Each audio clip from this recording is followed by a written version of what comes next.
Good morning students. I hope ರೇ optics bore ಹೊಡಿತಾ ಇಲ್ಲ ಜಾಸ್ತಿ ಅಂತ ಅನ್ಕೊಂತೀನಿ.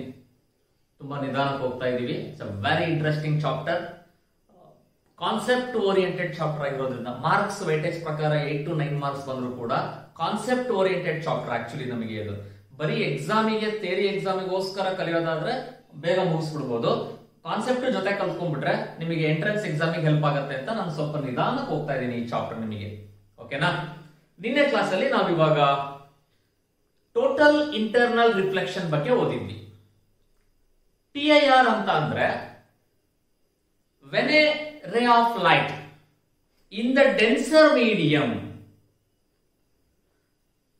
incident on the surface of water at an angle greater than critical angle, it reflects back to the same medium. This phenomenon is called total internal reflection. The angle of incidence in the denser medium for which angle of refraction is 90 degree is called critical angle. One marking important idu. Application first conditions. ಹಾಗಾದ್ರೆ total internal reflection ಆಗಬೇಕು ಅಂತಂದ್ರೆ what are the conditions? ಏನಿತ್ತು ನಿಮಗಲ್ಲಿ? ಮೊದಲನೇದಾಗಿ the ray should travel from denser medium to rarer medium. ಎರಡನೇದು the angle of incidence must be greater than critical angle ಆಗಿರಬೇಕು. ಇವು conditions for TIR. Exam ಅಲ್ಲಿ conditions for TIR ಅಂತ ಕೇಳಿದ್ರೆ ಅವೆರಡನ್ನ ಬರಿಬೇಕು 2 marks ಗೆ. ಇನ್ನ ಎಕ್ಸಾಂಪಲ್ ಇಲಿಸ್ಟ್ರೇಷನ್ ಕೊಟ್ಟಿದ್ವಿ ನಾವು, rainbow, mirages, sparkling of diamond, ಅವೆಲ್ಲವೂ ಕೂಡ ನಮಗೆ some illustration of TIR. Uses of TIR at least ಒಂದು 2 ನೆನ್ಪಿಡ್ಕೋಬೇಕು ಅಂತ ನಾನು ನಿನ್ನೆ ನಿಮಗೆ ಹೇಳಿದ್ದೆ. ಆರ್ಟಿಫಿಷಿಯಲ್ ಡೈಮಂಡ್ಸ್ ಅನ್ನ ನಾವು ಸ್ಪಾರ್ಕ್ಲಿಂಗ್ ಮಾಡೋದಾಗಿರ್ಬೋದು, ಅಥವಾ ಕಮ್ಯುನಿಕೇಶನ್ ಸಿಸ್ಟಮ್ ಅಲ್ಲಿ ನಾವು ಇದನ್ನ ಯೂಸ್ ಮಾಡ್ತೀವಿ ಆಪ್ಟಿಕಲ್ ಫೈಬರ್ಸ್ ಅಲ್ಲಿ.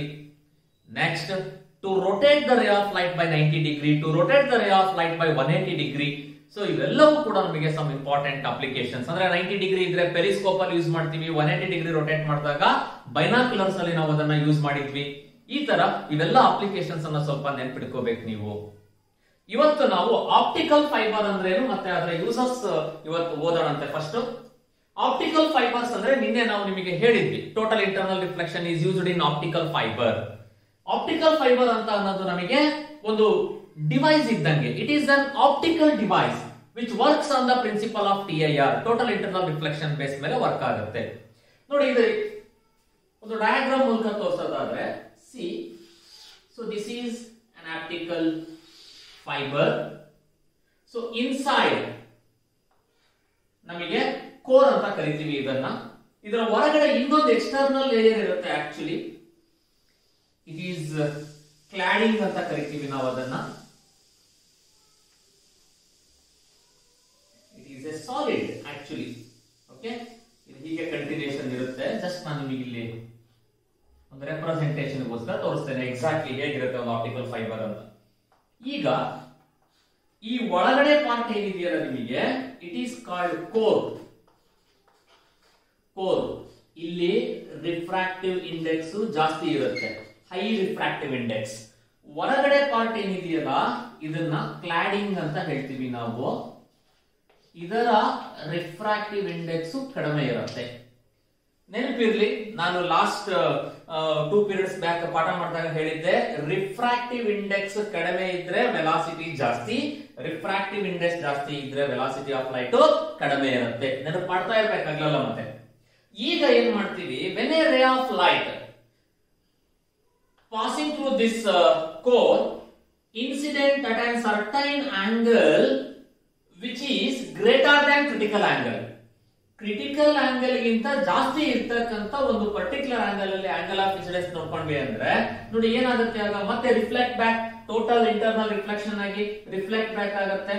ಮತ್ತೆ ಇಲ್ಲೂ ಕೂಡ ಕ್ರಿಟಿಕಲ್ ಆಂಗಲ್ ಆಗಿ reflect back, reflect back, reflect back, like this multiples of total internal reflection ಆಗಿ ಇಟ್ ಕಮ್ಸ್ ಔಟ್, ಹೊರಗಡೆ ಬರುತ್ತೆ ನಮಗೆ. ಈ ಹೊರಗಡೆ ಬರುವಾಗ ಸೀರೀಸ್ ಆಫ್ ಜರ್ನಿ ಮಾಡ್ಕೊಂಡು ಬಂತಲ್ಲ, ಅದರ ಇಂಟೆನ್ಸಿಟಿ ಆಗ್ಲಿ ಎನರ್ಜಿ ಆಗ್ಲಿ ಕಡಿಮೆ ಆಗಲ್ಲ. ನೀವು ಏನಾದ್ರೂ ಇದನ್ನ ಯೂಸ್ ಮಾಡದೇ ಇದ್ರೆ ಅದರ ಇಂಟೆನ್ಸಿಟಿ ಎನರ್ಜಿ ಎರಡೂ ಕಡಿಮೆ ಆಗುತ್ತೆ. ಹಾಗಾಗಿ ನಾವು ಕಳಿಸಿರ್ತಕ್ಕಂಥ ರೇ ನಮಗೆ ಬರಷ್ಟೊತ್ತಿಗೆ ಇನ್ನೇನೋ ಆಗಿರುತ್ತೆ. ಅದಾಗಬಾರ್ದು ಅಂತ ನಾವೇನ್ ಮಾಡಿದೀವಿ, ಆಪ್ಟಿಕಲ್ ಫೈಬರ್ಸ್ ಅನ್ನ ಇವತ್ತು ಇದರ ಯೂಸರ್ಸ್ ನಿಮಗೆ tremendous applications are there. Internet ನಮಗೆ ಮ್ಯಾಕ್ಸಿಮಮ್ ಇವತ್ತು ಯೂಸ್ ಮಾಡ್ತಾ ಇದೀವಿ ಅಂತಂದ್ರೆ ಆ ಸ್ಪೀಡ್ ಮಾಡ್ತಾ ಯೂಸ್ ಕೊಡ್ತಾ ಇದ್ದಾರೆ ನಮಗೆ ಎಲ್ಲಾ ಕಂಪನಿ ಅಂದ್ರೆ it is only with the help of optical fibre. That to total internal reflection. Arrow mark ಅನ್ನ ಬರ್ದಿಲ್ಲ ನಾನು, ನೋಡಿ ಆರೋ ಮಾರ್ಕ್ ಅನ್ನ ಬರೀಬೇಕು ನೀವು like this. So what is optical fiber? It is an optical device which works on the principle of total internal reflection. It mainly consists of core and cladding. Core is of high refractive index, cladding is of low refractive index. When a certain ray of light incident at an angle greater than critical angle, it undergoes total internal reflection, series of total internal reflection, and finally comes out with the same intensity and energy. So this is how an optical fiber works. ನಮಗೆ working ಕೇಳಲ್ಲ, ಕೇಳಿದ್ರೆ what is optical fibre ಕೇಳಬಹುದು ಅಥವಾ what principle optical fibre works ಅಂತ ಕೇಳಬಹುದು ಅಷ್ಟೇ, ಓಕೆನಾ. But method ಹೇಗೆ ವರ್ಕ್ ಆಗುತ್ತೆ ಅಂತ ನಿಮಗೆ ಇದು ಗೊತ್ತಿರಲಿ. What are the applications of TIR? ಎಲ್ಲೆಲ್ಲಿ ಯೂಸ್ ಮಾಡ್ತೀವಿ ನಾವು ಆಪ್ಟಿಕಲ್ ಫೈಬರ್ಸ್ ಅನ್ನ? What are the applications of optical fibres? It is used in gastroscope to observe inner parts of the body. ಒಂದು ಪೈಪ್ ಅನ್ನ ಬಾಡಿ ಒಳಗಡೆ ಸ್ಮಾಲ್ ಪೈಪ್ ಅನ್ನ insert ಮಾಡಿ ಆ ಪೈಪ್ ಮೂಲಕ ಲೈಟ್ ಅನ್ನ ಪಾಸ್ ಮಾಡ್ತಾರೆ. ಆ ಲೈಟ್ ಪಾಸ್ ಮಾಡಿದಾಗ ಇಟ್ ಅಂಡರ್ಗೋಸ್ TIR. ಸೊ ನಮಗೆ ಒಳಗಡೆ ಇರ್ತಕ್ಕಂತ ಪಿಕ್ಚರ್ ಅನ್ನ ಕ್ಯಾಮೆರಾ ಕ್ಯಾಪ್ಚರ್ ಮಾಡುತ್ತೆ. ಈ ಯೂಟ್ಯೂಬ್ ಅಲ್ಲೆಲ್ಲ ಸುಮಾರು ವಿಡಿಯೋಸ್ ನ ನೋಡ್ತಾ ಇರ್ತೀರಾ ನೀವು, ಇಂಟರ್ನಲ್ ಪಾರ್ಟ್ಸ್ ಆಫ್ ದಿ ಬಾಡಿನಲ್ಲಿ ಹೇಗಿರುತ್ತೆ ಏನು ಅಂತ. It is all actually with the help of optical fibres. ಇಲ್ಲ ಅಂದ್ರೆ ಆ ಕ್ಲಾರಿಟಿ ನಮಗೆ ಸಿಗ್ತಾ ಇರಲಿಲ್ಲ. Okay, that is they are used in gastroscope to observe inner parts of the body. They are used to diminish or enlarge the optical images. Optical images ಅನ್ನ compress ಮಾಡಿ ಸಣ್ಣದಾಗಿ ನೋಡೋದು ಅಥವಾ ಮ್ಯಾಗ್ನಿಫಿಕೇಶನ್ ಮಾಡಿ ನೋಡ್ಕೊಳ್ಳೋದಕ್ಕೂ ಕೂಡ ನಮಗೆ ಇದು ಯೂಸ್ ಆಗುತ್ತೆ. It is used to measure blood flow in heart. Heart ಅಲ್ಲಿ ಹೇಗೆ ಬ್ಲಡ್ ಫ್ಲೋ ಆಗ್ತಾ ಇದೆ ಅಥವಾ ಅದರ ಪ್ರೆಷರ್ ಅಂಡ್ ಟೆಂಪರೇಚರ್ ನ ಮೆಜರ್ ಮಾಡ್ಲಿಕ್ಕೆ ನಮಗೆ ಅದು ಹೆಲ್ಪ್ ಆಗುತ್ತೆ. It is used as filters in computers. ನಾವೆಲ್ಲ ಇವತ್ತೇನು ಕಂಪ್ಯೂಟರ್ಸ್ ಗಳಲ್ಲಿ ಯೂಸ್ ಮಾಡ್ತಾ ಇದೀವಲ್ಲ, ಆಸ್ ಎ ಫಿಲ್ಟರ್ ಆಗಿ ಆಪ್ಟಿಕಲ್ ಫೈಬರ್ ವರ್ಕ್ ಆಗುತ್ತೆ by the help of TIR again. And it is used in communication to convey message from one place to other without the loss of energy. Message ಅನ್ನ ಒಂದು ಕಡೆಯಿಂದ ಮತ್ತೊಂದು ಕಡೆ transfer ಮಾಡಕ್ಕೆ ಕೂಡ ನಾವು ಇದನ್ನ ಯೂಸ್ ಮಾಡ್ತೀವಿ. These are all some important applications of optical fibre. Minimum 2 application ನೆನಪಿಟ್ಕೊಳ್ಳಿ, ಬಿಕಾಸ್ 2 ಮಾರ್ಕ್ಸ್ ಗೆ ಇದು ಕೂಡ one of the important question, ಓಕೆನಾ. ಸೊ ಇದು ಆಪ್ಟಿಕಲ್ ಫೈಬರ್ ಮತ್ತೆ ಅದರ ಅಪ್ಲಿಕೇಶನ್ಸ್. ಇದುವರೆಗೂ ನಾವು ಏನು ಓದ್ಕೊಂಡ್ ಬಂದ್ವಲ್ಲ, ಇದೆಲ್ಲದೂ ಕೂಡ refraction through a plane surface. ನಾವು ಒಂದು ಪ್ಲೇನ್ ಸರ್ಫೇಸ್ ಅಲ್ಲಿ ರಿಫ್ರಾಕ್ಷನ್ ಆದ್ರೆ ಹೇಗಿರುತ್ತೆ? ಒಂದು ಗ್ಲಾಸ್ ಸ್ಲ್ಯಾಬ್ ತಗೊಂಡಿದ್ವಿ. ಸೊ ಗ್ಲಾಸ್ ಸ್ಲ್ಯಾಬ್ ಅಲ್ಲಿ ಲೈಟ್ ರೇ ಪಾಸ್ ಆದಾಗ ಅದೊಂದು ಪ್ಲೇನ್ ಸರ್ಫೇಸ್ ಗ್ಲಾಸ್ ಸ್ಲ್ಯಾಬ್ ಅಂತ ಅನ್ನೋದು. ಆಗ ಏನಾಗುತ್ತೆ ಕೇಸಸ್ ಅನ್ನೋದನ್ನ ಎಲ್ಲ ಓದ್ಕೊಂಡು ಬಂದ್ವಿ. ಒಟ್ಟು 3 ನಮಗೆ ಕಾನ್ಸೆಪ್ಟ್ಸ್ ಇದೆ ರಿಫ್ರಾಕ್ಷನ್ ಅಲ್ಲಿ. Refraction through a plane surface, refraction through a spherical surface and refraction through a prism. ಈಗ ಎರಡನೇ concept refraction through spherical surface. Any medium which is bounded by spherical surface is called refraction, that is spherical surface. ಅಂದ್ರೆ ಈಗ for example ನಿಮಗೆ test tube use ಮಾಡ್ತೀರಪ್ಪ ನೀವು chemistry lab ಅಲ್ಲಿ. ಆ test ಟ್ಯೂಬಿನ down ಕೆಳಗಡೆ ಏನಿರುತ್ತಲ್ಲ ನಿಮಗೆ, it is also spherical surface. ಯಾವುದೇ ಒಂದು ಪಾರ್ಟ್ ಸ್ಪಿಯರ್ ನ ಪಾರ್ಟ್ ನಮಗೆ ಸ್ಪೆರಿಕಲ್ ಸರ್ಫೇಸ್ ಆಗಿರ್ಲೇಬೇಕು, ಓಕೆನಾ. ಈಗ ಲೈಕ್ ಸುಮ್ನೆ ನಾನು ಈ ತರ ನಿಮಗೆ ತಗೊಳ್ತಾ ಇದ್ದೀನಪ್ಪ, this is one spherical surface, ಓಕೆನಾ. ಇದನ್ನ ನೀವು ಎಕ್ಸ್ಟೆಂಡ್ ಮಾಡಿದ್ರಿ ಅಂತಂದ್ರೆ ಇದು ಒಂದು ಸ್ಪಿಯರ್ ಆಗುತ್ತೆ. ಆಸ್ ಯೂಶುವಲ್ ನಾವು ಏನು ಈ ರಿಫ್ರಾಕ್ಷನ್ ಅನ್ನ ಸ್ಟಾರ್ಟ್ ಮಾಡಿದಾಗ ಡೆಫಿನೇಷನ್ಸ್ ಅನ್ನ ನೋಡಿದ್ವಲ್ಲ, ಅದೇ ಡೆಫಿನೇಷನ್ಸ್ ಇಲ್ಲೂ ಕೂಡ ಓದ್ತೀರಾ ನೀವು. ಮಿರರ್ ಗೆ ನಾನು ಏನೇನು ಹೇಳಿದ್ನಲ್ಲ ನಿಮಗೆ ನೋಡಿ, ಅಗೇನ್ ಇದು ಪೋಲ್, ಏನು ಚೇಂಜಸ್ ಇಲ್ಲ. ಇದು ಪ್ರಿನ್ಸಿಪಲ್ ಆಕ್ಸಿಸ್, ಇದು ಅಪರ್ಚರ್, ನೆನಪಾಗ್ತಾ ಇದೆಯಾ ಎಲ್ಲದೂ ಕೂಡ, ಓಕೆ. ಅಂಡ್ ಇದೇನಿದೆ ನಿಮಗೆ ಸೆಂಟರ್ ಆಫ್ ಕರ್ವೇಚರ್, ಬಟ್ ಈ ಕಡೆ ತಗೊಳ್ತಾ ಇದ್ದೀನಲ್ವಾ, ಇದು ಸ್ಪಿಯರ್ ನಾನು ಈ ಶೇಪ್ ಅಲ್ಲಿ ತಗೊಳ್ತಾ ಇರೋದ್ರಿಂದ, so if this is the sphere and this is the centre of curvature, okay. And suppose ಇಲ್ಲಿ ನಮಗೆ ಏನಾದ್ರೂ ಇಮೇಜ್ ಫಾರ್ಮೇಶನ್ ಆಗ್ತಾ ಇತ್ತು ಅಂತ ಅಂದ್ರೆ, this is the distance between what pole and principal focus is called focal length. Everything is same, ಯಾವ definition ಏನೂ ಕೂಡ ಚೇಂಜ್ ಆಗಲ್ಲ. ಅಲ್ಲಿ ಮಿರರ್ ಗೆ ಏನೇನು ಹೇಳ್ಕೊಂಡ್ ಬಂದಿದ್ವೋ ಅದೇನೆ. ಹಾಗಾಗಿ ನಾನು ಮತ್ತೇನ್ ಡೀಟೇಲ್ ಆಗಿ ಹೇಳಿಕ್ ಹೋಗಲ್ಲ, ಬೇಕಾದ್ರೆ ನೆನಪು ಮಾಡೋಣ ಒಂದ್ಸತಿ. ಏನು, what is centre of curvature? It is the centre of a sphere whose spherical reflecting surface is a part. What is principal focus? It is a point on the principal axis at which the rays which are parallel to the principal axis after ಅಲ್ಲಿ ನಾವು ಓದಿದ್ದು ಏನು ಓದಿದ್ವಿ actually ನಿಮಗೆ ಅದನ್ನ reflection ಅಂತ ಓದ್ಕೊಂಡ್ ಬಂದಿದ್ವಿ ನಾವು meets to appear passing appear meets to appears to pass through this point or diverge from that point convex ಗೆ ಅಂತ ತಗೊಂಡಿದ್ವಿ ನಾವು that is the principal focus ಅಂದ್ರೆ ಕಾನ್ಕೇವಲ್ ಆದ್ರೆ ಆಕ್ಚುಲಿ ಮೀಟ್ ಕಾನ್ವೆಕ್ಸ್ ಆದ್ರೆ appears to diverge from that point ಅಂತ ಹೇಳ್ಕೊಟ್ಟಿದ್ದೆ ನಾನು ನಿಮಗೆ ಹೌದಾ ಅದು ಪ್ರಿನ್ಸಿಪಲ್ ಫೋಕಸ್ ಅಂತ ಹೇಳಿದ್ರಿ ಇನ್ನು ಸೈನ್ ಕನ್ವೆನ್ಷನ್ ಕೂಡ ಅಗೇನ್ ಇಲ್ಲಿ ಏನು ಚೇಂಜ್ ಆಗಲ್ಲ ನಿಮಗೆ ಇದು ರಿಫ್ರಾಕ್ಷನ್ ತಗೊಂತಿರೋದ್ರಿಂದ it is a case of refraction ಆಗಿರೋದ್ರಿಂದ ಇಲ್ಲಿ ನಿಮಗೆ ಸೈನ್ ಕನ್ವೆನ್ಷನ್ ಆಬ್ಜೆಕ್ಟ್ ಇಲ್ಲಿ ಇದೆ ಅಂತ ಅಂದ್ರೆ ಇನ್ಸಿಡೆಂಟ್ ಲೈಟ್ ನಿಮಗೆ ಫಾರ್ ಎಕ್ಸಾಂಪಲ್ ಈ ಡೈರೆಕ್ಷನ್ ಅಲ್ಲಿ ಇದೆ ಅಂತ ಇಟ್ಕೊಳ್ಳಿ ಇಲ್ಲಿಂದ ಈ ಕಡೆ ಮೆಜರ್ ಮಾಡೋವೆಲ್ಲವೂ ಕೂಡ ನಿಮಗೆ ನೆಗೆಟಿವ್ ಇಲ್ಲಿಂದ ಈ ಕಡೆ ಮೆಜರ್ ಮಾಡೋದೆಲ್ಲವೂ ಕೂಡ ನಿಮಗೆ ಪಾಸಿಟಿವ್ ಈಗ ಫಾರ್ ಎಕ್ಸಾಂಪಲ್ ಇಲ್ಲಿ ಆಬ್ಜೆಕ್ಟ್ ಇಟ್ಟಿದ್ದೀನಿ ಅಂತ ಅಸಂಪ್ಷನ್ ಮಾಡ್ಕೊಳ್ಳಿಪ್ಪ ಹಾಗಾದ್ರೆ ಇಲ್ಲಿಂದ ಇಲ್ಲಿಗೆ ಇರ್ತಕ್ಕಂಥದ್ದು ಆಬ್ಜೆಕ್ಟ್ ಡಿಸ್ಟೆನ್ಸ್ ನೋಡಿ ಪೋಲ್ ಇಂದ ಇಲ್ಲಿ ಮೆಜರ್ ಮಾಡ್ತಾ ಇದೆಯಾ ನೀನು ಡಿಸ್ಟೆನ್ಸ್ ಅನ್ನ ಹಾಗಾಗಿ ಯು ಏನಾಯ್ತು ಇಲ್ಲಿ ನೆಗೆಟಿವ್ ನೆಕ್ಸ್ಟ್ ಈಗ ಇಲ್ಲಿಂದ ಇಲ್ಲಿಗೆ ಪಿ ಇಂದ ನಿಮಗೆ ಸಿ ಇರ್ತಕ್ಕಂಥದ್ದು radius of curvature it is nothing but radius of curvature ಅಲ್ವಾ ಸೊ ಹಾಗಾದ್ರೆ ಆರ್ ಇಲ್ಲಿಂದ ಈ ಕಡೆ ಮೆಜರ್ ಮಾಡ್ತಾ ಇದೆಯಾ ನೀನು ಹಾಗಾಗಿ ಇದು ಏನಾಗಿರುತ್ತೆ ಪಾಸಿಟಿವ್ ಆಗಿರುತ್ತೆ focal length F distance between this P and F ಇದು ಕೂಡ ನಿಮಗೆ along the direction of incident light ಇರುತ್ತೆ ಹಾಗಾಗಿ ಇದು ಕೂಡ ಏನಾಗಬೇಕು ಪಾಸಿಟಿವ್ ಆಫ್ಟರ್ ರಿಫ್ರಾಕ್ಷನ್ ಸಪೋಸ್ ನಿಮಗೆ ಇಲ್ಲಿಂದ ಯಾವುದೋ ಒಂದು ಆಬ್ಜೆಕ್ಟ್ ಇಟ್ಟಿದ್ದೀನಪ್ಪ ಒಂದು light along the principal axis travel ಆಯ್ತು ಇನ್ನೊಂದು ಯಾವುದೋ ನಿಮಗೆ ಇಲ್ಲಿಂದ ಓಕೆನಾ ಇದನ್ನ ಎಕ್ಸ್ಟೆಂಡ್ ಮಾಡಿದೆ ಅಂತ ಇಟ್ಕೊಳ್ಳಿ ಸೊ ವಾಪಸ್ ರಿಫ್ರಾಕ್ಟ್ ಆಯ್ತು ಇದೆರಡು ಕೂಡ ಇಲ್ಲಿ ಮೀಟ್ ಆಗಿದೆ ಅಂದ್ರೆ ಇಲ್ಲಿ ಒಂದು ಇಮೇಜ್ ಫಾರ್ಮೇಶನ್ ಆಯ್ತು ಹಾಗಾದ್ರೆ ಇಲ್ಲಿಂದ ಇಲ್ಲಿಗೆ ಇರ್ತಕ್ಕಂತ ಡಿಸ್ಟೆನ್ಸ್ ನ v image distance is represented by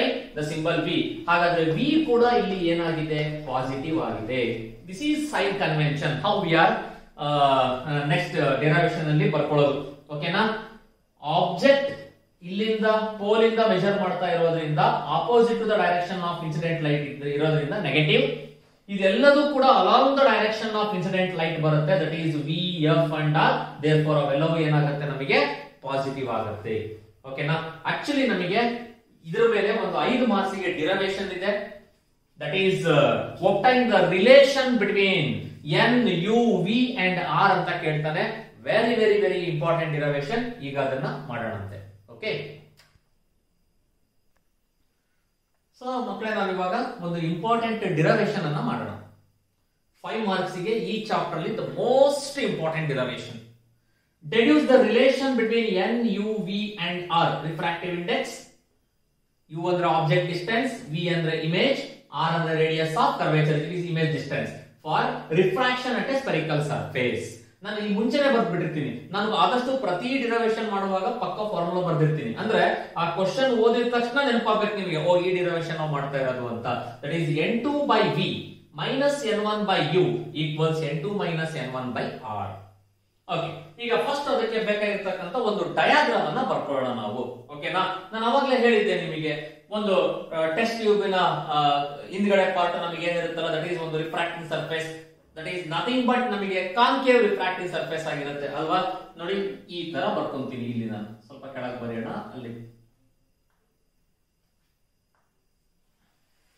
like this ಇದನ್ನೇ ನೀನು ಎಕ್ಸ್ಟೆಂಡ್ ಮಾಡಿದ್ರೆ it will be like this ಈ ತರ ಇರುತ್ತೆ ಆಕ್ಚುಲಿ ಹೌದಾ ಇದನ್ನ ಬರಿಬೇಕು ಅಂತ ಇಲ್ಲ ಬಟ್ ಇರ್ಲಿ ಅದಿದ್ರೆ ಏನು ಪ್ರಾಬ್ಲಮ್ ಇಲ್ಲ ನಮಗೆ ಈಗ ಒಂದು ಪ್ರಿನ್ಸಿಪಲ್ ಆಕ್ಸಿಸ್ ಅನ್ನ ಫಸ್ಟ್ ಬರ್ಬಿಡ್ತೀನಿ ನಾನು this is the principal axis ನಿನಗೆ ಗೊತ್ತಿರೋದು ಫಸ್ಟ್ ಯಾವ್ದಾವ್ದಪ್ಪ ಇದನ್ನ ಪೋಲ್ ಪಿ ಅಂತಾನೆ ತಗೋ ಓಕೆ ಇದು ಸೆಂಟರ್ ಆಫ್ ಕರ್ವೇಚರ್ ಇದನ್ನ ಸಿ ಅಂತಾನೆ ಬರ್ಕೊಂತೀನಿ ನಾನು ಇದನ್ನ ಒಂದು ಸ್ಪಿಯರ್ ಆಗಿ ಕಂಪ್ಲೀಟ್ ಮಾಡಿದ್ರೆ ಇದು ಅದರ ಸೆಂಟರ್ ಆಗಿರುತ್ತೆ that is centre of curvature ಓಕೆನಾ ನಾವು ಈಗ ಇಲ್ಲಿ ಒಂದು ಆಬ್ಜೆಕ್ಟ್ ಅನ್ನ ಪ್ಲೇಸ್ ಮಾಡ್ತೀನಿ ನಾನು ಇದನ್ನ ಓ ಅಂತಾನೆ ತಗೊಂತೀನಿ ನಾನು ಇಲ್ಲಿ ಒಂದು ಆಬ್ಜೆಕ್ಟ್ ಅನ್ನ ಇವಾಗ ಪ್ಲೇಸ್ ಮಾಡಿದ್ದೀನಿ ಈಗ ಇದು ನಮಗೆ ರೇರರ್ ಮೀಡಿಯಂ ಇದು ಡೆನ್ಸರ್ ಮೀಡಿಯಂ ಇದು ಏರ್ ಅಂತ ಅನ್ಕೊಳ್ಳಿ ಇದು ಗ್ಲಾಸ್ ಆಯ್ತು ಡೆನ್ಸರ್ ಮೀಡಿಯಂ ಆಗುತ್ತೆ ಸೊ ಇದರ ರಿಫ್ರಾಕ್ಟಿವ್ ಇಂಡೆಕ್ಸ್ ಅನ್ನ ನಾನು n1 ಅಂತ ಕರ್ಕೊಂಡ್ರೆ ಇದರ ರಿಫ್ರಾಕ್ಟಿವ್ ಇಂಡೆಕ್ಸ್ ನಿಮಗೆ n2 ಆಗಿರುತ್ತೆ ಓಕೆನಾ ಸೊ ಇದರ ರಿಫ್ರಾಕ್ಟಿವ್ ಇಂಡೆಕ್ಸ್ n2 ಇದು ಇಂಪಾರ್ಟೆಂಟ್ n1 n2 ಬರಿಬೇಕಲ್ಲ n1 ಅಂದ್ರೆ refractive index of the medium where the incident ray of light occurs N2 is the refractive index of the medium where refracted ray occurs. Refracted ray ಇರ್ತಕ್ಕಂಥದನ್ನ N2 ಅಂತ ತಗೊಂತಾ ಇದೀನಿ. ಸ್ವಲ್ಪ ಹೀಗೆ ನೆನಪಿಟ್ಕೊಳ್ಳಿ ನೀವು. ಈಗ ನಾವು ಒಂದು ರೇ ಆಫ್ ಲೈಟ್ ಅನ್ನ ಇನಿಷಿಯಲಿ ನಾರ್ಮಲ್ ಇನ್ಸಿಡೆನ್ಸ್ ಗೆ ತೋರಿಸ್ತೀನಿ. ಓಕೆನಾ, this is how the normal incidence. ಈ ತರ ಆಗ್ಬೋದಲ್ಲ, ಇಲ್ಲೊಂದು ಆಬ್ಜೆಕ್ಟ್ ಇದೆ ಅಂತ ಅಂದಾಗ ನಮಗೆ ಎಲ್ಲಾ ಡೈರೆಕ್ಷನ್ ಅಲ್ಲೂ ಕೂಡ ಅದು ರೇನ ಪಾಸ್ ಮಾಡ್ತಾ ಇರುತ್ತೆ. ಅದರಲ್ಲಿ ಒಂದು ರೇ ನಿಮಗೆ ನಾರ್ಮಲ್ ಇನ್ಸಿಡೆನ್ಸ್ ಇರುತ್ತೆ. ನಾರ್ಮಲ್ ಇದೆ ಅಂದ್ರೆ I is equal to 0, R is equal to 0 ಇರುತ್ತೆ. ಬಿಕಾಸ್ ಈ ಪಾಯಿಂಟ್ ನ ನಾವು ನಾರ್ಮಲ್ ಅಂತ ತಗೊಂತೀವಿ, ಟುವರ್ಡ್ಸ್ ದ ಸೆಂಟರ್ ಬರೋದ್ರಿಂದ, ಸೆಂಟರ್ ಆಫ್ ಕರ್ವೇಚರ್ ಇರೋದ್ರಿಂದ ಒಂದು ನಾರ್ಮಲ್ ಡ್ರಾ ಮಾಡಿದ್ರೆ ಅಲಾಂಗ್ ದ ನಾರ್ಮಲ್ ಹೋಗ್ತಾ ಇದೆ. I equals 0, R equals 0. Another ರೇ, ಇನ್ನ ಒಂದು ರೇನ ತಗೊಂತೀನಿ ನಾನು. ಇದು ಸರ್ಟೈನ್ ಆಂಗಲ್ ಅಲ್ಲಿ it incident on this spherical refracting surface. ಈ ತರ ಇದೆಯಪ್ಪ ನಿಮಗೆ. ಈಗ ಇದಕ್ಕೆ ಒಂದು ನಾರ್ಮಲ್ ಅನ್ನ ಡ್ರಾ ಮಾಡ್ಬೇಕು ನಾವು.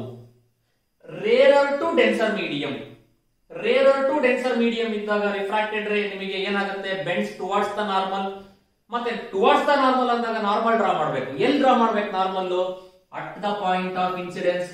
ಸ್ಪೆರಿಕಲ್ ಪಾರ್ಟ್ ಇದ್ದಾಗ ಹೇಗ್ ಮಾಡಬೇಕು ನಾನು ಹೇಳ್ಕೊಟ್ಟಿದ್ದೆ ನಿಮಗೆ. ಇದು ಸ್ಪೆರಿಕಲ್ ಪಾರ್ಟ್, ಇಲ್ಲಿಂದ ನಿಮಗೆ ಇದು ಸಾರಿ ಇದು ಸ್ಪಿಯರ್, ಇದು ಸ್ಪೆರಿಕಲ್ ಪಾರ್ಟ್ ಅಂದ್ರೆ it is not A normal. ಇದು ನಾರ್ಮಲ್ ಆಗಲ್ಲ. ಟುವರ್ಡ್ಸ್ ದ ಸೆಂಟರ್, ಸೆಂಟರ್ ಮೂಲಕ ಪಾಸ್ ಆಗ್ಬೇಕು ಲೈನ್, ಅದು ನಾರ್ಮಲ್. ಇಲ್ಲಿಂದ ನೀನ್ ನಾರ್ಮಲ್ ಅಂದ್ರೆ ಇದು ನಾರ್ಮಲ್ ಆಗಲ್ಲ. ಟುವರ್ಡ್ಸ್ ದ ಸೆಂಟರ್ ಇದು ನಾರ್ಮಲ್ ಆಗತ್ತೆ. ಹಾಗೆ ಇಲ್ಲಿ ಈಗ ನೀನು ನಾರ್ಮಲ್ ಅನ್ನ ಪ್ಲಾಟ್ ಮಾಡಬೇಕು ಅಂತಂದ್ರೆ at the point of incidence towards the normal towards the center of curvature like this. ಇದು ಇವಾಗ ನಿಮಗೆ ನಾರ್ಮಲ್ ಆಯ್ತಪ್ಪ. ಓಕೆನಾ, ಈಗ ನೀನು ಆಫ್ಟರ್ ರಿಫ್ರಾಕ್ಷನ್ ಏನಾಗಬೇಕಿದೆ ನಿಮಗೆ ಇವಾಗ towards the normal ಬೆಂಡ್ ಆಗುತ್ತೆ. ಸೊ ರಿಫ್ರಾಕ್ಟೆಡ್ ರೇ will be like this. So ಇದನ್ನ ನಾನು I ಅಂತ ಕರಿತೀನಿ. Arrow mark is very important. ಅವತ್ತೇ ಹೇಳಿದ್ದೀನಿ ನಾನು, ಆಪ್ಟಿಕ್ಸ್ ಅಲ್ಲಿ ಯಾವುದೇ ನೀವು ಡಯಾಗ್ರಾಮ್ ಅನ್ನ ಬರೀರಿ, ಆರೋ ಮಾರ್ಕ್ ಇಲ್ಲ ಅಂದ್ರೆ ಮಾರ್ಕ್ಸ್ ಇಲ್ಲ. ಓಕೆನಾ, ಈಗ ಇದು ಎರಡೂ ಮೀಟ್ ಆಯ್ತು. ಪ್ರಿನ್ಸಿಪಲ್ ಆಕ್ಸಿಸ್ ಮೂಲಕ ಹೋಗಿದ್ರೆ ಮತ್ತೆ ರಿಫ್ರಾಕ್ಟೆಡ್ ರೇ ಎರಡೂ ಕೂಡ ಇಲ್ಲಿ ಯಾವುದೋ ಒಂದು ಪಾಯಿಂಟ್ ಅಲ್ಲಿ ಮೀಟ್ ಆಯ್ತಲ್ಲ, ದಟ್ ಈಸ್ ಇಮೇಜ್. ಅಲ್ಲಿ ನಮಗೆ ಇಮೇಜ್ ಫಾರ್ಮೇಶನ್ ಆಗ್ತಾ ಇದೆ. ಇದನ್ನ ಹಾಗಾದ್ರೆ ನಾವು ಇಲ್ಲಿಂದ ಇಲ್ಲಿಗೆ ಇರ್ತಕ್ಕಂಥ ಡಿಸ್ಟೆನ್ಸ್ ಅನ್ನ ಇಮೇಜ್ ಡಿಸ್ಟೆನ್ಸ್ V ಅಂತ ಬರೆಯೋದು. ಆಬ್ಜೆಕ್ಟ್ ಡಿಸ್ಟೆನ್ಸ್, ಪೋಲ್ ಇಂದ ಆಬ್ಜೆಕ್ಟ್ ಗೆ ಇರ್ತಕ್ಕಂಥ distance U. This is object distance. Radius of curvature, ಇಲ್ಲಿಂದ ಇಲ್ಲಿ ಇರ್ತಕ್ಕಂಥ ಡಿಸ್ಟೆನ್ಸ್ ಅನ್ನ ರೇಡಿಯಸ್ ಆಫ್ ಕರ್ವೇಚರ್ R ಅಂತ ಬರೆಯೋಣ. ಇಷ್ಟು ನಿಮಗೆ ಗೊತ್ತಿದ್ದಪ್ಪ, ಹೌದಾ? ಇಷ್ಟು ಬರ್ಕೊಂತೀನಿ ಸಾಕು. ನಾನು ಇವಾಗ ನನಗೆ ಬೇಕಾಗಿರೋದೇ NUVR. N ಬರ್ಕೊಂಡ್ಬಿಟ್ಟಿದೀನಿ, N1 N2. ಓಕೆನಾ, ನೆಕ್ಸ್ಟ್ ಏನ್ ಬೇಕಾಗಿದೆ ನನಗೆ? UVR. U ಅಂದ್ರೆ ಆಬ್ಜೆಕ್ಟ್ ಡಿಸ್ಟೆನ್ಸ್, V ಅಂದ್ರೆ image distance, R is the radius of curvature. ನೋಡಿ, ಸುಮ್ಮನೆ ಇಲ್ಲೇ ಡಯಾಗ್ರಾಮ್ ಕೆಳಗೆ ಒಂದು ಸೈನ್ ಕನ್ವೆನ್ಷನ್ ಬರ್ಬಿಡ್ತೀನಿ ನಿಮಗೆ ಈಸಿ ಆಗ್ಲಿ. ಹೇಗೆ? ಪೋಲ್ ಇಂದ ಆಬ್ಜೆಕ್ಟ್ ಅನ್ನ ನೀನು ಮೆಜರ್ ಮಾಡ್ಬೇಕಂದ್ರೆ ಈ ಡೈರೆಕ್ಷನ್ ಬರ್ತೀಯ, opposite to the direction of incident light. Therefore U ಏನಾಗಿರುತ್ತೆ ನಿಮಗೆ ಇಲ್ಲಿ? ನೆಗೆಟಿವ್ ಆಗಿರುತ್ತೆ. ಇನ್ನ ಸೆಂಟರ್ ಆಫ್ ಕರ್ವೇಚರ್ ತನಕ ರೇಡಿಯಸ್ ಆಫ್ ಕರ್ವೇಚರ್ ಮೆಜರ್ ಮಾಡೋದಾಗ್ಲಿ ಅಥವಾ ಇಮೇಜ್ ಡಿಸ್ಟೆನ್ಸ್ ಅನ್ನ ಮೆಜರ್ ಮಾಡೋದಾಗ್ಲಿ ನೀವು ಇನ್ ದಿಸ್ ಡೈರೆಕ್ಷನ್ ಅಂದ್ರೆ towards the ray incident ray of light move ಆಗ್ತಾ ಇದೆಲ್ಲ ರಿಫ್ರಾಕ್ಟ್ ಆಗಿ ಅದೇ ಡೈರೆಕ್ಷನ್ ಅಲ್ಲೇ ಮೆಜರ್ ಮಾಡ್ತಾ ಇರೋದ್ರಿಂದ ಅವೆರಡೂ ಕೂಡ ಏನಾಗಿರ್ತವೆ ನಿಮಗೆ ಇಲ್ಲಿ? ಪಾಸಿಟಿವ್ ಆಗಿರುತ್ತೆ. ಅಂದ್ರೆ R ಮೆಜರ್ ಮಾಡ್ತೀವಲ್ಲ ಅದು ಪಾಸಿಟಿವ್, V ಮೆಜರ್ ಮಾಡ್ತೀರಲ್ಲ ಅದು ಕೂಡ ಪಾಸಿಟಿವ್ ಆಗಿರುತ್ತೆ. ಇಷ್ಟು ನಿಮಗೆ ಐಡಿಯಾ ಇದ್ಬಿಟ್ರೆ ಸಾಕು, ಮುಂದಿನ ಡಿರೈವೇಶನ್ ಬಹಳ ಈಸಿ ಇವಾಗ. ಓಕೆನಾ, ಅಂಡ್ ಒಂದು ಕೇಸ್ ಗೊತ್ತು ನಿನಗೆ, ಸ್ನೆಲ್ಸ್ ಲಾ. ಸ್ನೆಲ್ಸ್ ಲಾ ಎಲ್ಲದಕ್ಕೂ ಅಪ್ಲೈ ಆಗುತ್ತೆ. ಡಿಫ್ರಾಕ್ಷನ್ ಎಲ್ಲೆಲ್ಲ ಆಗುತ್ತೋ ಅಲ್ಲಿ ಎಲ್ಲ ಸ್ನೆಲ್ಸ್ ಲಾ ಅಪ್ಲೈ ಆಗಲೇಬೇಕು. ಏನು ಇದು ಆಂಗಲ್ ಆಫ್ ಇನ್ಸಿಡೆನ್ಸ್ I ಆಗಿತ್ತು, ಹೌದಾ ನಿನಗೆ? This is the angle of incidence I with respect to normal. ಹಾಗಾದ್ರೆ ಆಂಗಲ್ ಆಫ್ ರಿಫ್ರಾಕ್ಷನ್ ಯಾವುದು? This one. With respect to normal ಬಂದಾಗ ಇದು ಆಂಗಲ್ ಆಫ್ ರಿಫ್ರಾಕ್ಷನ್ R. ನನಗೆ ಡಿರೈವೇಶನ್ ಗೆ ಹೆಲ್ಪ್ ಆಗ್ಲಿ ಅಂತ ನಾನು ಏನ್ ಮಾಡ್ತೀನಿ, ಒಂದು ಹೆಸರು ಕೊಡ್ಕೊಂತೀನಿ. ಇದನ್ನ ಆಲ್ಫಾ ಅಂತ ಕರ್ಕೊಂತೀನಿ, ಇದನ್ನ ಗಾಮಾ ಅಂತ ಕರಿತೀನಿ, ಅಂಡ್ ಇದನ್ನ ಬೀಟಾ ಅಂತ ಕರಿತೀನಿ. ಆಲ್ಫಾ, ಬೀಟಾ, ಗಾಮಾ ನೆನ್ಪಿಟ್ಕೊಳ್ಳಿ. ಏನಾದ್ರು ಕೊಡ್ಬೋದು ನೀವು. ಆಲ್ಫಾ ಬೀಟಾ ಗಾಮಾನ ಯಾಕೆ ಕೊಟ್ರಿ ಸರ್ ಅಂತಂದ್ರೆ ಇನ್ನೊಂದ್ ಏನಾದ್ರು ಕೊಡ್ಕೋಬಹುದು. ನಾವು ಆಲ್ಫಾ ಬೀಟಾ ಗಾಮಾ ಅಂತ ಕೊಡ್ಕೊಂಡಿದೀವಿ ಟೆಕ್ಸ್ಟ್ ಬುಕ್ ಅಲ್ಲಿ, ಹಾಗೆ ಕ್ಯಾರಿ ಮಾಡಿರೋದ್ರಿಂದ. ಈಗ ಈ ಡಿರೈವೇಶನ್ ಅನ್ನ ಮಾಡ್ಬೇಕಪ್ಪ ನಾವು. Let us consider A spherical. ಇಲ್ಲೊಂದು ಹೆಸರು ಕೊಡೋಣ ನಾವು, ಏನಾದ್ರೂ ಒಂದು. ಓಕೆನಾ, ಸೇ M ಅಂತ ಕೊಟ್ಬಿಡ್ತೀನಿ ನಾನು ಹೆಸರು. ಇದನ್ನ ದಿಸ್ ಎಂ ಪಿ ಏನಿದೆಯಲ್ಲ it is almost treated as A straight line. ಇದನ್ನ ಸ್ಟ್ರೈಟ್ ಲೈನ್ ಅಂತಾನೆ ಟ್ರೀಟ್ ಮಾಡ್ತೀವಿ ನಾವು. ಹಾಗಾಗಿ ಇದು ಟ್ರಯಾಂಗಲ್ ಆಗುತ್ತೆ. ಪಿ ಒ ಎಂ ಒಂದು ಟ್ರಯಾಂಗಲ್, ಪಿ ಎಂ ಸಿ ಒಂದು ಟ್ರಯಾಂಗಲ್, ಪಿ ಎಂ ಐ ಅನ್ನೋದು ಇನ್ನೊಂದು ಟ್ರಯಾಂಗಲ್ ಆಗುತ್ತೆ. ಒಂದು 3-4 ಡಿಸ್ಕ್ರಿಪ್ಟಿವ್ ಲೈನ್ಸ್ ಬರಿಬೇಕು ನೀವು ಎಕ್ಸಾಮ್ ಅಲ್ಲಿ. Let us consider A spherical refracting surface. Let P is the pole of that spherical refracting surface and OP is the principal axis passing through the center of curvature. OM is the incident ray and MI is the refracted ray and image is formed at I. ಇವೆರಡು ಕೂಡ meet ಆಗ್ತಾ ಇರೋದು. So from the figure PO is the object distance U, PC is the radius of curvature R and PI is the image distance V. Here, ಇದು rarer medium. Area of light is passing from rarer medium to denser medium, so that refracted ray bends towards the normal. ಇಷ್ಟ ಅರ್ಥ ಆಯ್ತಲ್ವಾ ನಿಮಗೆ? Okay fine. ಎಲ್ಲಿ velocity fast ಇರುತ್ತೆ? Rarer medium ಅಲ್ಲಿ fast ಇರುತ್ತೆ. ಓಕೆನಾ? ಡೆನ್ಸರ್ ಮೀಡಿಯಂ ಅಲ್ಲಿ ವೆಲಾಸಿಟಿ ನಿಮಗೆ ಕಡಿಮೆ ಇರುತ್ತೆ. ಓಕೆನಾ? ಲೈಟ್ ಟ್ರಾವೆಲ್ಸ್ ಫಾಸ್ಟರ್ ಇನ್ ರೇರರ್ ಮೀಡಿಯಂ ದ್ಯಾನ್ ಇನ್ ಡೆನ್ಸರ್ ಮೀಡಿಯಂ. ಸೊ ಈಗ ಈ ಡಿರೈವೇಶನ್ ಅನ್ನ ನಾವು ಸ್ಟಾರ್ಟ್ ಮಾಡೋಣ. ಹಾಗಾದ್ರೆ from the figure ನೋಡಿ, ಫಸ್ಟ್ ಒಂದು 3 ಪಾಯಿಂಟ್ಸ್ ಅನ್ನ ನಾನು ಬರ್ಕೊಂಡ್ಬಿಡ್ತೀನಿ. ಏನು ಫ್ರಮ್ ದ ಫಿಗರ್ ನಿಮಗೆ in triangle P M O, ಈ ಟ್ರಯಾಂಗಲ್ ಪಿ ಎಂ ಓ ನ ಕನ್ಸಿಡರ್ ಮಾಡಿದೆ ಅಂತ ಅಂದ್ರೆ ನೀನು tan alpha is equal to tan alpha opposite by adjacent, that is P M divided by PO. ನೀವು ಆದಷ್ಟು ನನ್ನ ಜೊತೆಗೆ ಬರ್ಕೊಂತ ಹೋದ್ರೆ ಆಕ್ಚುಲಿ ದಿ ಬೆಸ್ಟ್ ಚೆನ್ನಾಗಿ ಕಲಿತೀರಾ ನೀವು. ಕ್ಲಾಸ್ ಅಲ್ಲಿ ಹೇಗಿತ್ತು ಹಾಗೇನೆ. tan alpha is equal to pm by PO. as alpha is very small, last ಗೆ ಕಾಮನ್ ಆಗಿ ಬರ್ಬಿಡ್ತೀನಿ ಬೇಕಾದ್ರೆ. as alpha is very small ಅಂದ್ರೆ ಆಂಗಲ್ ತುಂಬಾ ಸ್ಮಾಲ್ ಆಗಿರೋದ್ರಿಂದ tan alpha is equal to alpha ಅಂತ ತಗೊಂತೀಯ ನೀನು. tan alpha is approximately equal to alpha. Therefore alpha is equal to pm divided by PO. ಓಕೆನಾ? Similarly ಈಗ direct ಆಗಿ ಬರ್ಬಿಡೋಣ. ಹಾಗಾದ್ರೆ similarly ಅಂದ್ರೆ ಮುಂದೆ ಕಥೆ ಹೇಳೋದು ಬೇಕಾಗಿಲ್ಲ. ಸೊ ಡೈರೆಕ್ಟ್ ಆಗಿ similarly in triangle PMI, in triangle PMI beta, tan beta is equal to opposite by adjacent to, so beta is equal to pm by pi. ನಾನು ಅದಕ್ಕೆ ಸಿಮಿಲರ್ಲಿ ಅಂತ ಬರೆದ್ಬಿಟ್ಟಿದ್ದೀನಿ, ಕನ್ಫ್ಯೂಷನ್ ಬೇಡ. ಓಕೆನಾ? ಅಂಡ್ ಲಾಸ್ಟ್ ಇನ್ನೊಂದು triangle PMC. In triangle PMC gamma is equal to opposite by adjacent. tan gamma is equal to pm by pc. as angle is very small, tan gamma ನ gamma ಅಂತ ಬರೀತೀರಾ, pm by pc. gamma is equal to pm divided by pc. ಓಕೆನಾ? And in triangle OMC. ಯಾಕೆ OMC ನೇ ತಗೊಂಡೆ ನಾನು ಹಾಗಾದ್ರೆ? ಈಗ ಅದು ಇಂಪಾರ್ಟೆಂಟ್ ನೋಡಿ. ನನಗೆ ಆಂಗಲ್ ಆಫ್ ಇನ್ಸಿಡೆನ್ಸ್ ಈಗ ಐ ಬೇಕು. ಓಕೆನಾ? ಸೊ ಐಗೆ ಫಸ್ಟ್ ನಾನು ಕಂಡುಹಿಡ್ಕೋಬೇಕು. Because you know that Snell's law ಪ್ರಕಾರ n1 sin i is equal to n2 sin r. ಸ್ನೆಲ್ಸ್ ಲಾ ನಿನ್ನೆ ಹೇಳಿದ್ದೆ ಲಾಸ್ಟ್ ಕ್ಲಾಸ್ ಅಲ್ಲಿ, ನೆನಪಿದೆನಾ? n1 sin i is equal to n2 sin r. ಮತ್ತೆ ಐ ಮತ್ತೆ ಆರ್ ಗೆ ನನಗೆ ಒಂದು ರಿಲೇಷನ್ ಬರ್ಕೋಬೇಕಲ್ಲ ಅದನ್ನ ಪ್ರೂವ್ ಮಾಡ್ಲಿಕ್ಕೆ. ಸೊ ಇಲ್ಲಿ ಆಂಗಲ್ ಆಫ್ ಇನ್ಸಿಡೆನ್ಸ್ ಇರೋದು ಯಾವ ಟ್ರಯಾಂಗಲ್ ಗೆ with respect to this normal ನೋಡಿ ಎಲ್ಲಿಗೆ ಬಂದಿದೆ? ಸಿ ಅಂದ್ರೆ OMC ನ ನೀನು ಕನ್ಸಿಡರ್ ಮಾಡಬೇಕು.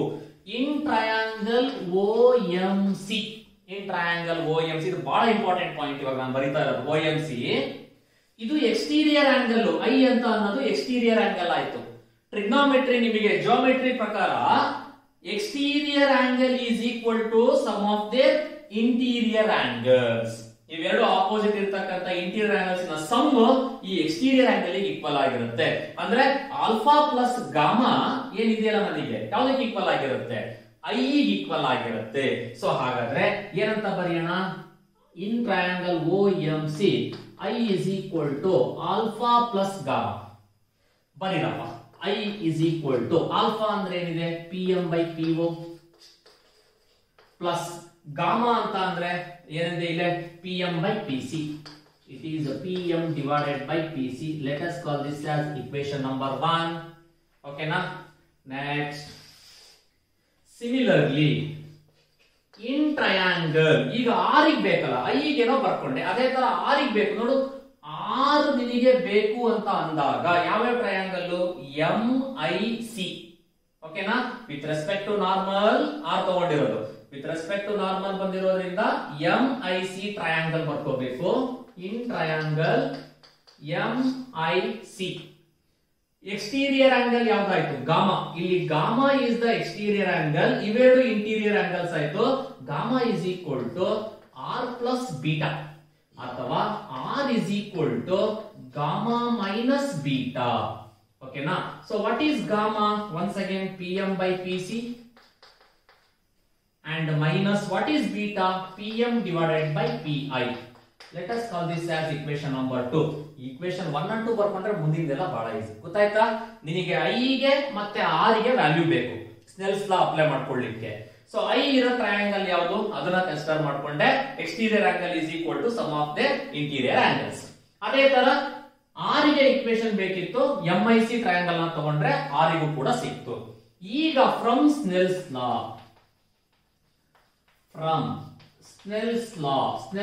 ಆಫ್ ರಿಫ್ರಾಕ್ಷನ್ ಡೈರೆಕ್ಟ್ ಆಗಿ ಬರ್ಬಿಡೋಣ ನಾವು.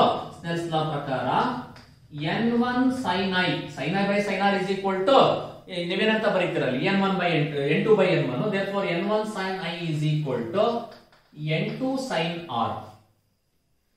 As angles are very small,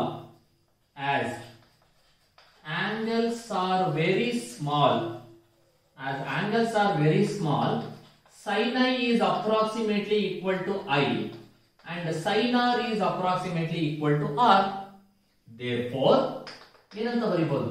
n1i is equal to n2r. n1 into what is I? Equation 1 ಪ್ರಕಾರ pm divided by po plus pm divided by pc equals n2 into what is r? Equation 2 ಪ್ರಕಾರ pm divided by pc minus pm divided by pi. ಓಕೆನಾ? Just i value ಮತ್ತೆ r ವ್ಯಾಲ್ಯೂನ substitute ಮಾಡಿದ್ದೀನಿ ನಾನಿಲ್ಲಿ.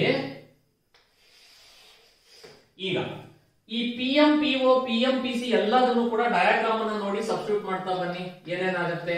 So n1 into what is pm? Diagram ಪ್ರಕಾರ ಇಲ್ಲಿ pm divided by ಏನು ತಗೊಂಡಿರೋದು ನಾನು? po. pm by po ಅಂದ್ರೆ ಏನು? ನಿನಗೆ ನಥಿಂಗ್ ಬಟ್ ಆಲ್ಫಾ ಅಂತ ತಗೊಂಡಿದೀಯಾ ಇಲ್ಲಿ.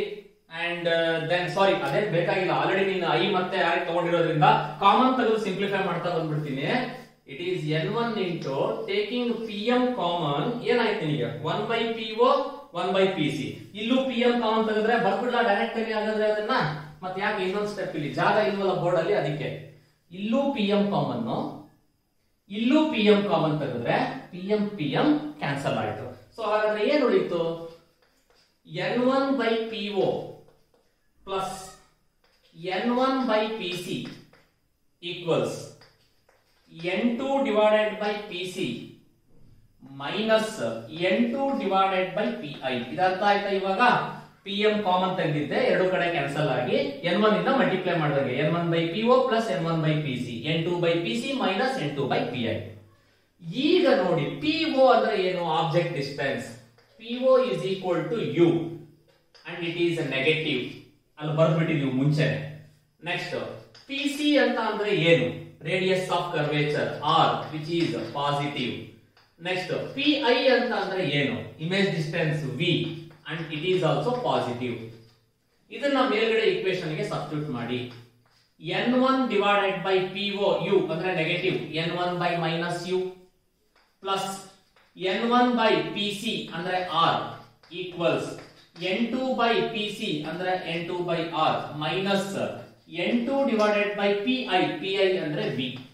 ಈಗ ಮೈನಸ್ n2 by v ಈ ಕಡೆ ಬರಲಿ, ಪ್ಲಸ್ ಆಗುತ್ತೆ.